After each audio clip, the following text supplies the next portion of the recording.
gaurkoan...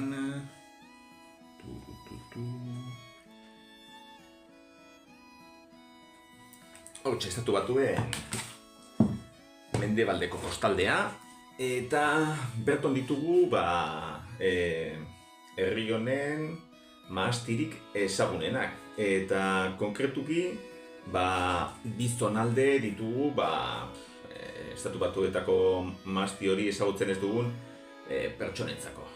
Bata Napa Valley, hori ja pelikuletan eta askotan ikusitakoa, eta bestea Sonoma. Biak elkarren alboan daude, eta naizta estatu batuetan dituen estatu guztietatik, ia guztietan landatzen den mahastia, printzipioz Kaliforniako ardoak dira Europa mailan eta ezagunenak. Naizta, esan beharra daukagu, estatu batuetan eta Amerikako kontinentean ere, zegoela eta badagoela oraindik ere, bertoko mahasti propioa. Hau da, Vitis viniferaren beste lehengusina bat edo batzuk. Riparia eta labruzka eta beste izan batzu dituzte, ez dira printzipioz. Europan dugune guztia bezala ekialde hurbiletik etorritako landarea, ez dakite kontrako bidea egingo zuen, gizakia bezala, baina, estatu batuek badituztela euren barietate berdinak, eta hauek ez direla Vitis vinifera. Horretxegatik ere, bertotik etorritako arkakuso batek edo kakarraldo batek akatu zituen Europan zegoen mahasti gehiena. Hau da, Ameriketako Vitis viniferaren lehengusina horiek ohituta edo ja behintzat parasito horri aurre egiteko defentsak osatuak zituzten, baina Europako Vitis viniferak ez zuen ezagutzen arkakuso hori eta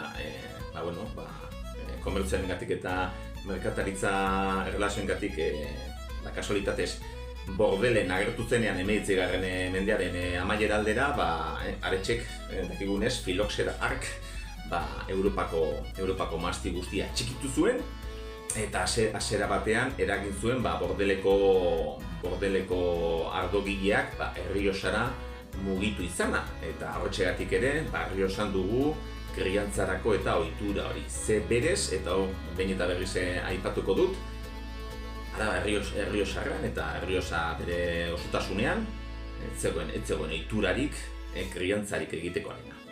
Ardoa hartzen zen gaztea, freskoa, frutala, eta alaxe jarraitzen dute egiten ere bertoko jendeak, behintzat Errioxa Arabarrean edo Sonsierra Navarran, eta kriantza eta kontu horiek kanpotarrentzako eta bereziki bilbotarrentzako usten dituzte. Baina, behin eta berriz errepikatu, ez dakite batzuk ez dute hori inoiz ulertuko, kriantza ez dela, kosetxa baino behagoa. Baina, esaten nuenez, kuriosoa da kontu hori, aurkezten dizkigu, nik gaurkoan ez dute ardoietaz hitz egingo, baina egia da, jakimina eragiten didatela eta noizbait, zuek bidaian edo Nueva Yorkera joten batzarete, galdetu, ze labruzka eta beste barietate horiek ekialdeko kostaldekoak dira. Zeren eta Kalifornian, mendebaldeko kostaldean, ez zegoen Vitis landarerik. Berez, esan dezagun Amerika Atlantikoko kostaldekoak direla. Han Pazifiko aldean esen Vitisik ematen, era naturalean, eta orduan kanpotik heldutako Vitis viniferak izan ziren justo Kalifornia, Oregon eta Washingtongo estatutako mahastia osatu dutenak, eta Vitis vinifera horiek ziurrenik ere Mexikotik helduko ziren, bertoko espainolak eta Imperio Espainoleko disrutituak edo apezak edo apez katolikoak edo dalakoa hasten direnean Kaliforniako zonalde hori okupatzen eta beraiekin ardoa eramaten duten heinean. Eta horretxegatik ere, gaur ikusiko ditugun 3 ardoak, Vitis vinifera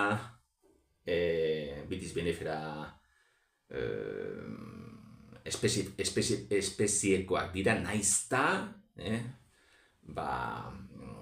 badakizuen edo jakintz badakizue, honetxe esango dizuet, guztiak ere Ameriketako sustarrak dituzte. Ameriketako bitisarenak dituzte, eta gero gorputza eta ostotxoak eta mahatsa bera Vitis vinifera espeziekoak, beraz, mistoak dira. Como ez dakite hori kolon, Pie Franco ditzen dena esaten zaie, eta pie americano. Pie Franco izango zen, dana Vitis vinifera. Eta horrelakoak asko-askorik ez ditugu, printzipioz, lurralde osoa bai Europan eta bai Amerikan, filoxera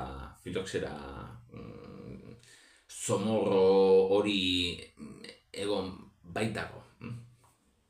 Izan daiteke, are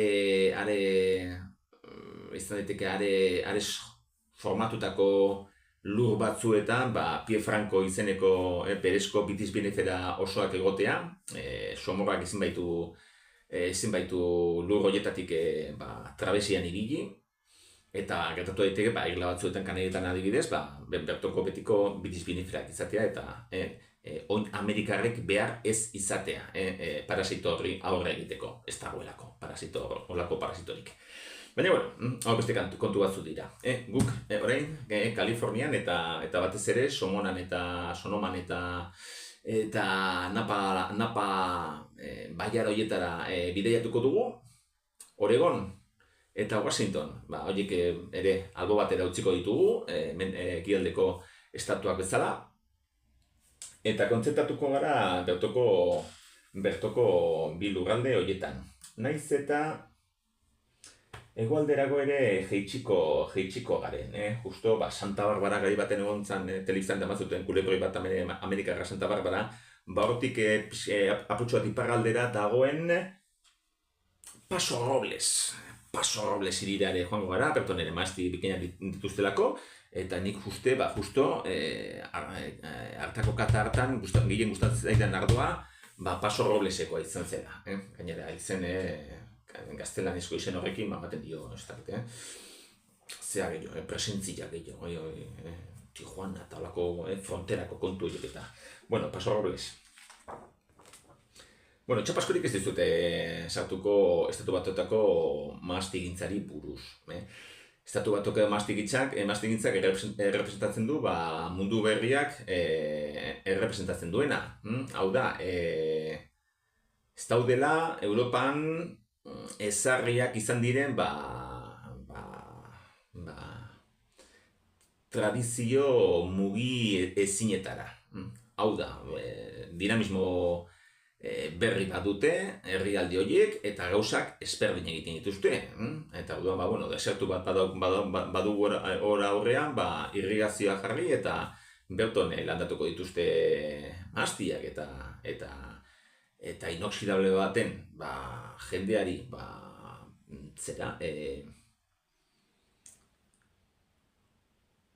zur gustoko badute, txipak, zur txipak potako dizkiote berton beratzen jartzeko. Ez dut inolako problemarik, gauzak edo Europan bide zuzena den horri atajoren bat edo ateratzeko orduan. Beti ere, produktibitate kontuak eta erraztasun kontuak eta praktizitate kontuak kontutan izan da. Orduan, hortan ere, Estatu Batuarrak, Kanadiarrak, Nova Zelandako, Sudafrikako edo Australiako maaztigintza bezala, ez dut inolako lotxarik. Ez da izan behar ere. Gogoratu, hauek normalean, nahiz eta 100 euroko ardoak izan, 100 eurokoak agian ez, baina 20 euroko ardoak izan, bastutelako inolako problemarik roskako tapoia izatearekin. Ardoa gaztea bada, berriz esango dugu, ez dago inolako problemarik. Kortxoko tapoia da, kriantza baduka eta ardo horrek evoluzio bat behar badu. Bestela, roskakoarekin nahikoa. Eta, bueno, gauz kontu hori eta begiratuta, amentxe pare bate gauzatxo ezberdin ere hartu genuen. Lehenengoa McManus izeneko upategi batean izan zen, 2023ko guztako ardo bat, beraz 2024an ateratakoa, sonomakoa, gertatzen dena sonoman ere kategorizazio ez leku area ezberdina daudela eta hau zen Valle Zentralekoa. Valle Zentralekoa eta gero beste asko daude. Abantxa dauzka batzuk, Sonoma Mountain, Russian River Valley, Green Valley, Chalk Hill, eta ez dago bat, ez Matanzas beste leku bateko eza. Night Valley, Los Carneros, zeizten politak, estatu batuetako, izateko. Eta Sonoma Valley, izango dela Valle Central, hauxe. Dry Creek Valley, izenagatik ere erakargarri egiten zaizkin diri hauek, Valle Central, Sonoma Valley, hau izango ditzateke, McManus hau, eta ardoa ere berezia. Askok ezagutuko duzue ziraz, matxa edo zira, estatu batuetan ziraz deitzen diote, Amerika, Australia eta bebai, baina matxa bera Rodano ibaikoa da, Frantzia aldekoa, Rodano da Marseillan bukatzen duen, bere bizitza bukatzen duen ibaia, Platonen ideiari jarraiki, eta frantzesek zira, H-rekin bukatua deitzen diote.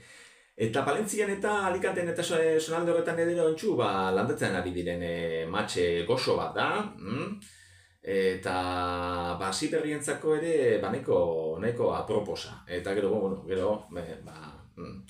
Rodano aldeko eta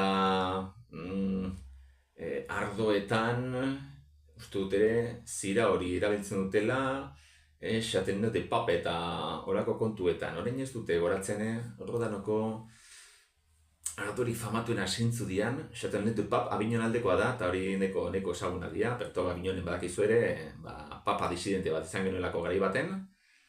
Gero esaten dute, papa luna, gero hori, Avignongo papa hori, zera, Elezidek grabatu zen tokira, Peñiskola joan zela, eta Peñiskola gazteluan bizi izan zela, el papa luna hori, Avignongo Eliza Katolikoko disidentzia antzeko bat.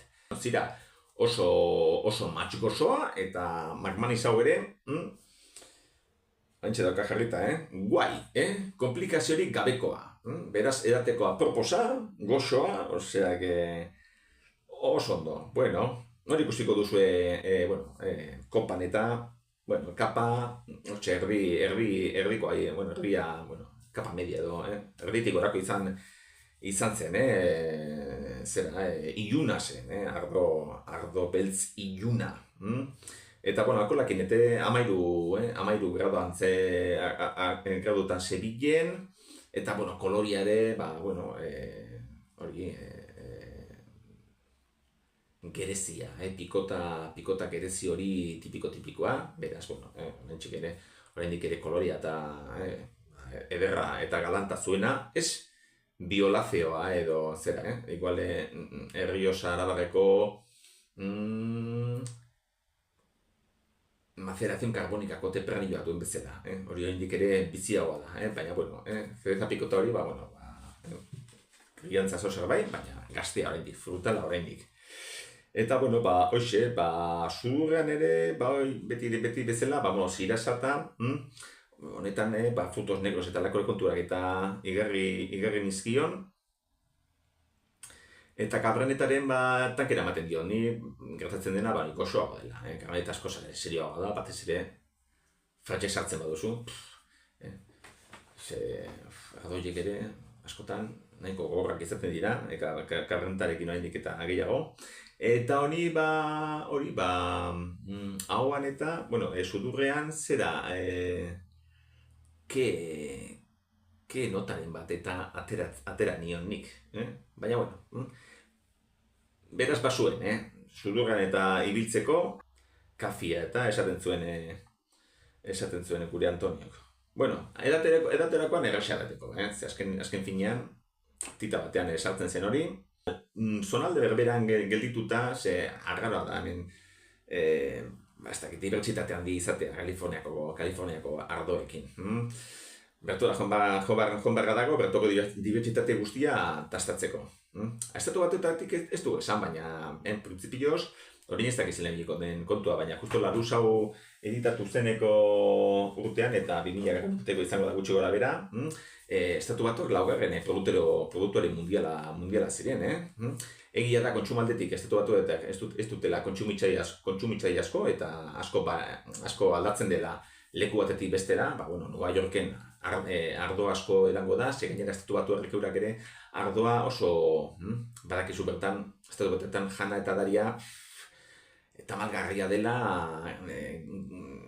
estatu batuak gehienentzako. Hamburguesak eta berdurarik eta frutarik eta gauza osasortzurik gutxitan ikusten dutela. Eta ardoa ere nahiko egoera berezietan hartzen dute bakarrik. Gero igual Nueva Yorkera jontzen zara eta bertuko pijoek egun osoan ibiliko dira ardoa hartzen, baina estatu batuak ertainarentzako klase media, ez pentsa, nahiko lusuzko zera bat dela ardoa. Baino, gero esportatzen dute, eta hori, laugarren produktore mundiala. Bueno, eta Gladiator, ikusten duzu eselako etiketa bitxia, eta 2020 garreneko usta, hau ere sonomakoa, central, eta hau Zinfandel. Zala, hane Italian eta egon gineneko hartan, Astulian, Primitibo izeneko match beratugu, baina ez pentsa matcha bera italiarra izango zen, azkenengo ikerketek eta esan dute Kroazia aldetik datorren matcha dela, berez. Hauze, neko match bitxia dugu, eta ateratzen dituen ardoak ere olakoseak dira. Kapa eta, erdikoa zuen, hau da, orrialdeko letarketa irakurtzen dituzune horrelakoa. Eta, niri beti eta kolore horretan eta beti evoluzio pizkatxo bat eta iruditzen zait, baina, berez, ardo gaztea ez du esan nahi kriantzarik ez zuenik, baizik eta nintikete usai frutalak eta kolorea ere mantentzen duela. Nahiz eta nik ez, hemen, oituta godenez, urteko ardoetan, kolore bioleta horiek izatea, gero zereza pikotarro eta horietariko bat ikusten dugunean, guri edo niri automatikoki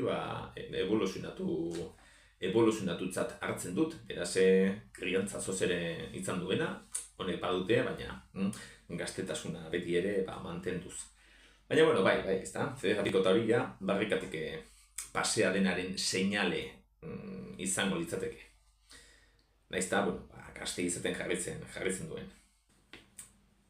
Sudurgenetan nionik aparteko konturik eta sumatu, fruta gorri hori gehiago edalontzia doko mugitu eta gehiago ateratzen zuen, zur konturik eta hirugarren edo hirugarren mailako aromarik eta nionik hartzen eta baizuela sozer argaro bat, eta hori ere ardoa bera badibertigarri egiten du. Jakiniz jakitea, zer usaintzen duzun eta aldi berean ezagun duzula. Eta nire oroitzapen ardogilea bina ardantza batera eraman dituten, baina ezinezkoa da, berez, edo bina ardantzak duen zeo zertara. Baina, hori etorri zaidan burura eta badakizu ardo kontutan eta oroitzapenak direla oso garrantzitsuak. Eta ahoan eta meagoa zen, baina gero ere geratzen zen, beraz tanizitate handi bat zuen.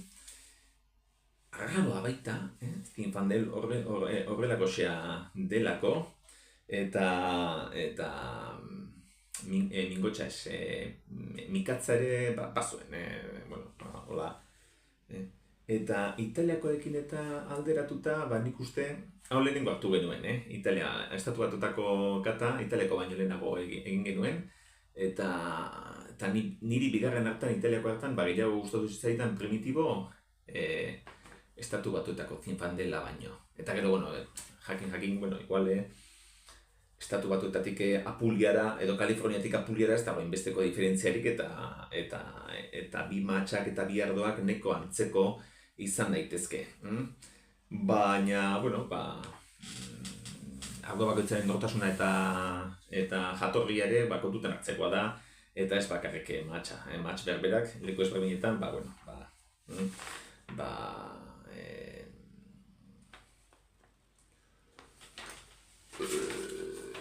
eragine desberdinak izan bai ditzake. Eta, bueno, hirugarrena Broadside izeneko ardo bat hartu genuen, eta dudarik gabe gehien gustatu zitzaidana. 2022ko uztako Cabernet Sauvignon bat.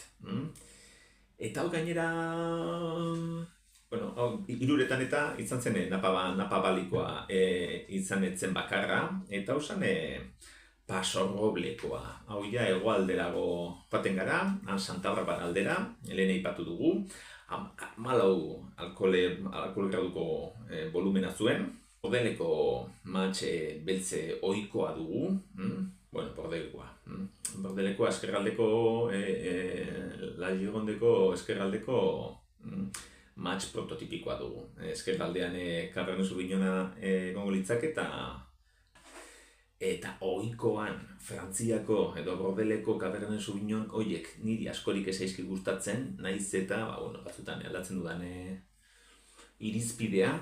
Eta Broadside hau, egia esateko, hasiera-hasieratik izugarrizkoa iruditu zitzaidan, Taninoa zan, bueno, lakorik eta ez dut aurkitzenik Frantziako ardoetan. Frantziako ardoek duten zurruntasun hori, seritasun hori, eta ez dakite. Eta batez ere taninoa, Tanina, mentxe, daukat jarria, oso izan zela gozoki baten antzekoa. Ez zuen ahoa eta sikatzen, ohikoan taninoak eta egiten duten bezala. Eta hori, batez ere ardoaren azkena gana sagureagoan, ez da egiten pasa baino lehenago, hori oso gozoatzela, hori gozoki antzekoa. Eta hau asikatzen zuela, baina ez zela, desagradablia edo, zein nuela egon beharrik edo etzen nuela. Hauan zer sartu beharreko zerik, impultsorik edo. Eta hiruretan, hauxe, gustatu zaidan gehiena. Beraz, halako kontuetan eta askotan, egia da, alde bateko eta besteko ardoak batzuk gehiago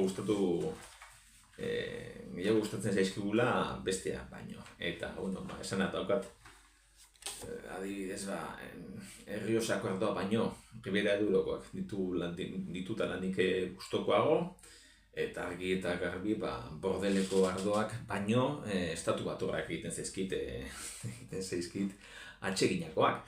Eta hori nik uste, Italiarekin gertatzen zaita apurtxoa kontrakoa, Italiatik eta ikusten zaizkidela berton probatutako ardoak eta matxak, baina ohikoan asko ere divertigarroak egiten zaizkit, mundu berritik datozen ardo horiek.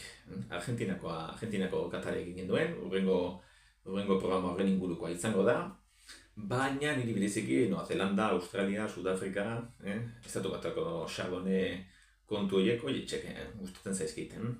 Hemen gainera badago kontutxo bat, euren, mundu berriko ardoak eta gero eta presentzia gehiago momentu batean Europara heltzen hasi zirenean, inandi batean Kaliforniako ardoengatik izan zen, eta batez ere bi matxengatik, Kaliforniako bi matxengatik, Chardonnay eta Pinot Noir.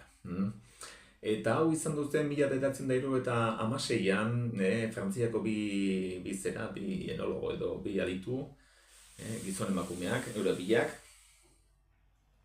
nola biken eta estatu batuetako upategi hauek deskubritu zituzten, petatik ebilitzen bultaka, eta ikusi zuten izugarrizko nibela zutela napan.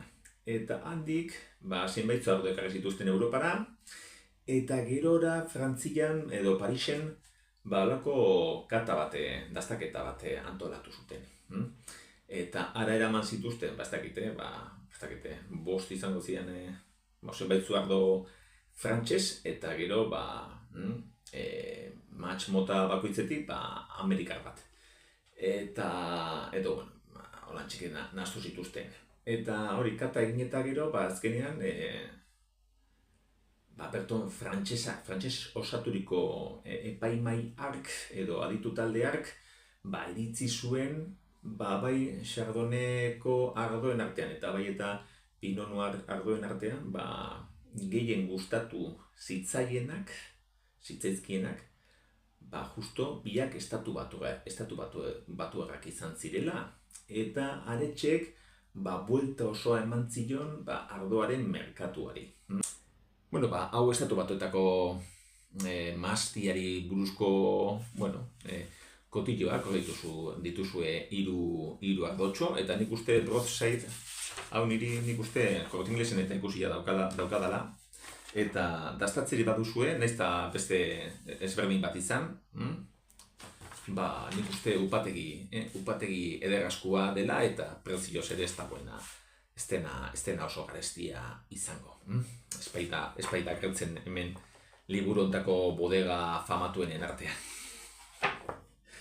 Antonioni bezala, Antonioni bai agertzen zala, hori Italiako Chianti klasikoko hartan hartu nuen, eta hori bai agertzen zela hemen liburu honetan. Esan dakoa, urrena Argentinako ardoak eta datorren astera arte, ondo izan eta urren artio.